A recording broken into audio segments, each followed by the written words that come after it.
Hi guys, welcome to SS sports info Tamil.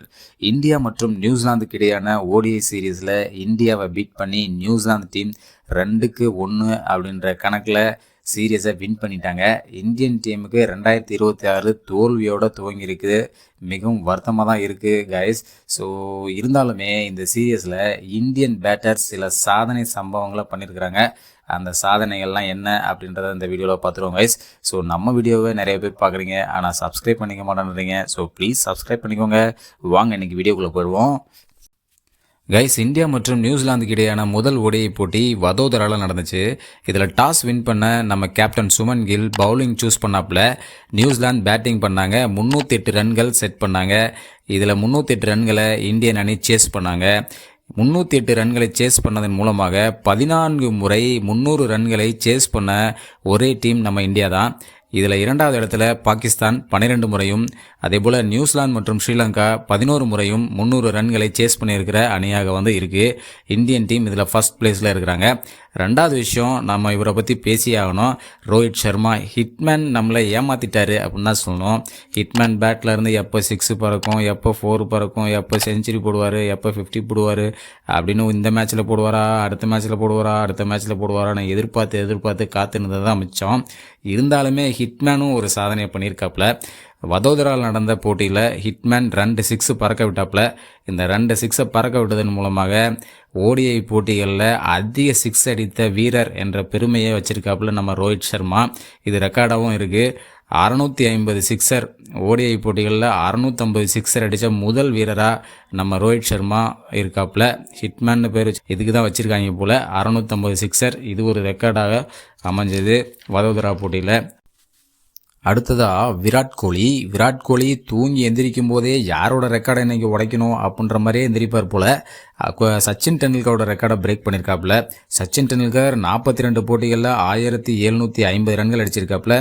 நம்ம king கோலி 33 போட்டிகளில் 1657 ரன்கள் அடிச்சிருக்காப்புல. கிட்டத்தட்ட 93 ரன்கள் தான் வித்தியாசம். இதை மூன்றாவது போட்டி இண்டோரில் நடக்கும்போது 100 ரன்கள் அடித்தாப்புல, செஞ்சுரி போட்டாப்புல. அதில் ஃபுல்ஃபில் பண்ணிட்டாப்புல. ஸோ குறைந்த போட்டிகளில் அதிக ரன் அடித்த பெருமையை நம்ம கிங் கோலி வச்சுருக்காப்புல ஃபர்ஸ்ட் பிளேஸில். அதே போல் நியூசிலாந்துக்கு எதிராக அதிக சதமடித்த வீரர் என்ற பெருமையும் நம்மளுடைய கிங் கோலி வச்சுருக்காப்புல. கடைசியாக நடந்து முடிந்த போட்டியில் இண்டோரில் ஒரு சதம் அடித்ததன் மூலமாக நியூசிலாந்துக்கு எதிராக 7 சதம் அடித்த முதல் வீரர் என்ற பெருமையை நம் கிங் கோலியை வச்சிருக்காப்புல. அதே போல் 6 சதம் அடித்த ரிக்கி பாண்டிங் செகண்ட் பிளேஸ்லையும், 3 சதம் அடித்த சச்சின் டெண்டுல்கர் மற்றும் ஜெயசூர்யா 3வது இடத்துலையும் இருக்கிறாங்க. அதே மாதிரி விராட் கோலி கிட்டத்தட்ட மேன் ஆஃப் த மேட்ச்சில் கூட சச்சின் டெண்டுல்கரை பீட் பண்ணுற மாதிரி வந்துட்டாப்புல. சச்சின் டெண்டுல்கர் இது வரைக்கும் 76 முறை மேன் ஆஃப் த மேட்ச் வாங்கியிருக்காப்புல. விராட் கோலி இது வரைக்கும் 71 முறை மேன் ஆஃப் த மேட்ச் வாங்கியிருக்காப்புல. ஸோ கிட்டத்தட்ட நெருங்கிட்டாப்புல சச்சின் டெண்டுல்கரோட மேன் ஆஃப் த மேட்ச் ரெக்கார்டுக்கு. இதை விரைவில் முறியடிப்பார் அப்படின்னு எதிர்பார்க்கப்படுகிறது.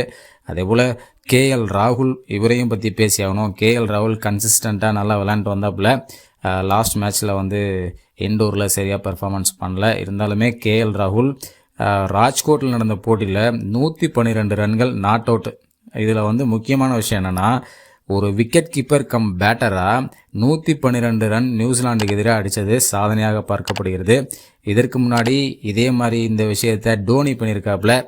86 ரன்கள் நியூசிலாந்துக்கு எதிராக விக்கெட் கீப்பர் கம் பேட்டராக பண்ணியிருக்காப்புல. அந்த சாதனையை கேஎல் ராகுல் முறியடிச்சிருக்காப்புல. 112 ரன்கள் not out as a wicket keeper cum பேட்டராக.